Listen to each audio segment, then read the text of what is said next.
Hello, everyone. Now let's talk about the need for AI. In recent years, China has lost about 40% of its foreign teachers due to the strict zero COVID policy. I believe this is because China will never actually post the real numbers. As a foreigner still living in China, there is a noticeable decline here, and there is an abundance of job opportunities due to the lack of foreign teachers. I only mention this because Chinese parents seek English tutoring from foreign teachers, but there are simply insufficient number of teachers available. Also, with the high cost of foreign teachers rising, is a great example. The average price here in Hangzhou is ranging from usually $27 to $300 per hour based on the teacher's experience. So this price is most usually beyond of what most parents can afford, which is why I recommend speech recognition software will be the best for our customers to meet this growing need.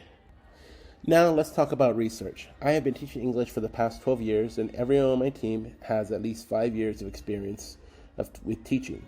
Each of us has explored our fair share of language apps while trying to learn Chinese here in China, and we have also taught a number of schools before, so we each possess an in-depth knowledge of English textbooks and how English is learned, and what is the quickest way to produce results in an English learning environment.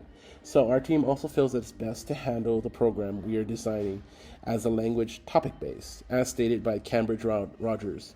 She states that topic-based language lessons cater to mixability in the classroom, which is something we're going for, meaning that we can create lessons for beginners, intermediate, and advanced learners, because in primary school there are some students that have been studying English for many years and some that are just starting for the very first time.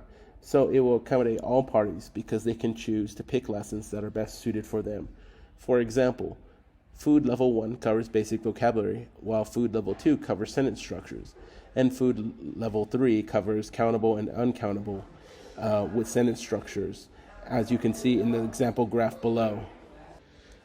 Now let's talk about researching other paths, such as Android or iOS. We thought about using Android and iOS because this would maximize our reach, but the problem is that the App Store and iOS Store are already cluttered with these app programs, and they are all over the place, such as there are some that are good and some that are not good, which is the kind of stereotype we want to avoid of people thinking our app is just another app on the App Store. I also want to avoid the app stores because they take a percentage of the profits made. According to the BBC, The Verge, the Google Play Store and Apple Store may charge up to 15% of the total profit made within the first $1 million. After that, their cut goes up, but it's not specified to what. But we can see from the evidence that in the game company Epic, Apple was taking 30% of the profits. So this is why we wanted to avoid the App Store and iOS Store. Overcrowded, stereotypes, and loss of profits. As you can see here, there will be 4 teams. Team 1, Team 2, Team 3 will consist of our teachers that are already hired at our school, as they already have 5 to 7 years of experience in the ESL education field. Those who are chosen to participate in the program will be given 2 choices. Option A is the employee will receive their monthly salary as normal, but with an additional $1,000 for each month they participate in the program. Option B is they receive their normal monthly salary, but instead they will not receive anything extra, but instead when the program is completed, they will receive 5% of the profits for over the next 3 years. And finally, our program will be completed in 8 weeks. Now let's talk about the leadership employed. For this project, I will be going with the delegative leadership style, since we are using inside personnel, so they are familiar with the material and how our system works, making the startup easier and faster because we have a long work history together. And since they are familiar with things that need to be covered, each team member will have years of experience in the field that they can offer honest feedback and provide constructive criticism, which will help improve the overall product. Potential obstacles and solutions.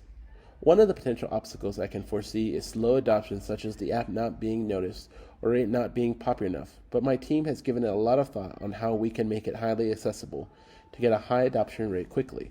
Putting it on WeChat will give the app a great platform because it is used by everyone here in China, from social media posting to paying bills. Another option is offering free trials. We will make the first 3 months free as a trial and offer it to the schools we work for free for the first year. So we can build and also seek out we will seek out additional schools in our area who are interested. From there, we will expand to the province level. Another option is paid promotions. Also, we will pay advertising fees to journalists who will write articles about our apps, such as a promotion. We will take out paid advertisements on WeChat, Bilibili, and Youku, which are the most popular platforms here in China. And different levels of English is another obstacle we may face.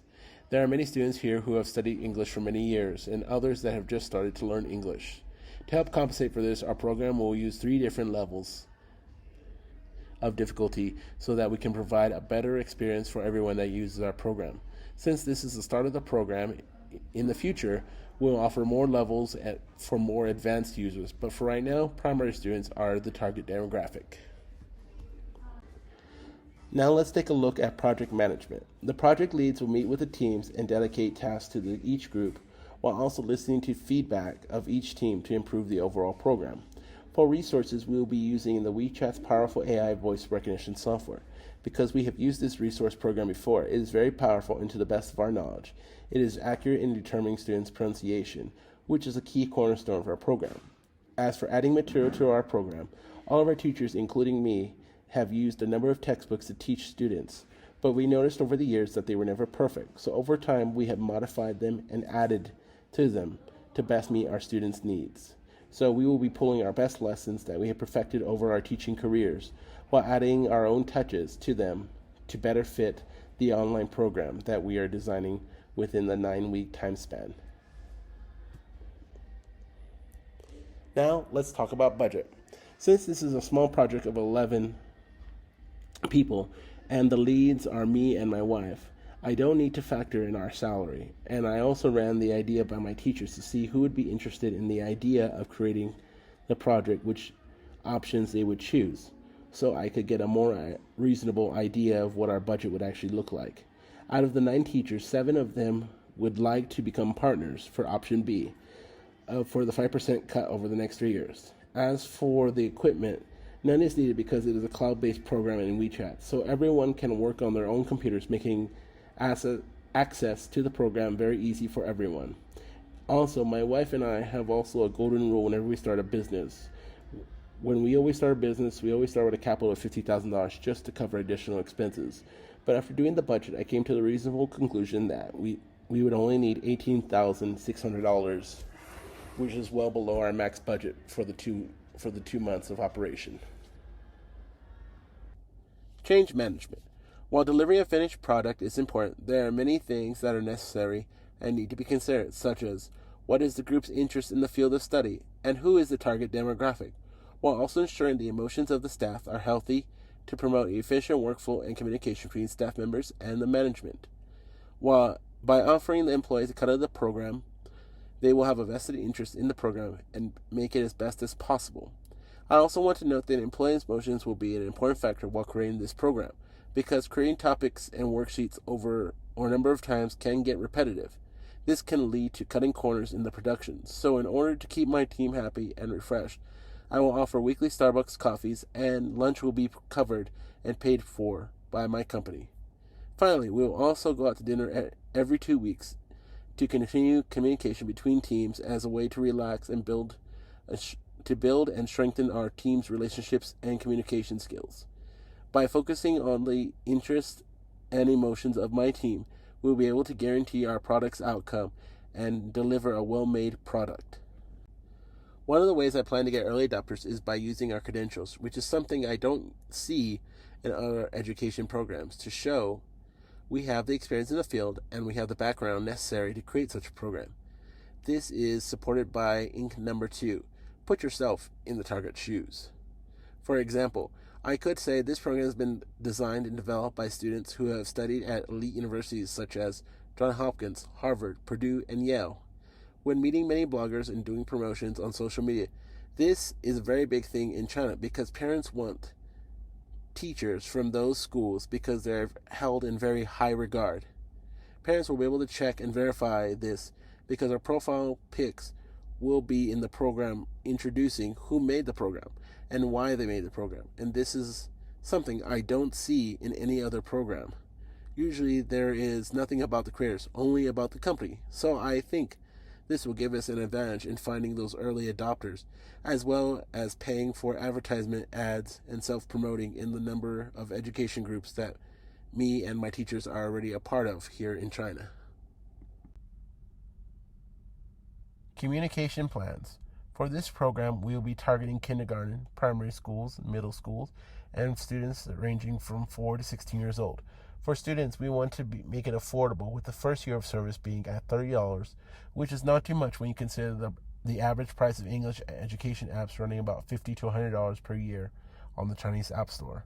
We also want to be known as being affordable as a part of our marketing strategy when advertising on social media platforms. We will also be focusing on getting interviews from bloggers as a way to quickly grow the program. Finally, we will talk to various schools in the city of Hangzhou to offer as a part of their curriculum. Their fee will be based on the size of the school, but the first semester will be free for the students, while the second semester will be given a discount of $5 for big schools, which usually have 2,000 to 3,000 students, and $10 per semester for schools that have 1,000 to 1,500 students. The planned future of the program. While this program will be completed on time, I want to continue to grow the database so that in the future it can become a more prominent and more useful to others who are studying English in the future, at the same time becoming an eventual substitute for those who have less income and cannot afford a private teacher or an after-school classes. Even if the program does not make that much money, it will still provide help to those students who wish to improve their education outcome by paying a small fee to help maintain the upkeep of the program. And if the popularity of the program continues, we will keep adding more topics, worksheets, and video lessons, also with the assistance of the AI voice recognition software, so that students and families with fewer resources can still compete in today's economic race for success here in China. Thank you, and I hope you enjoyed the presentation.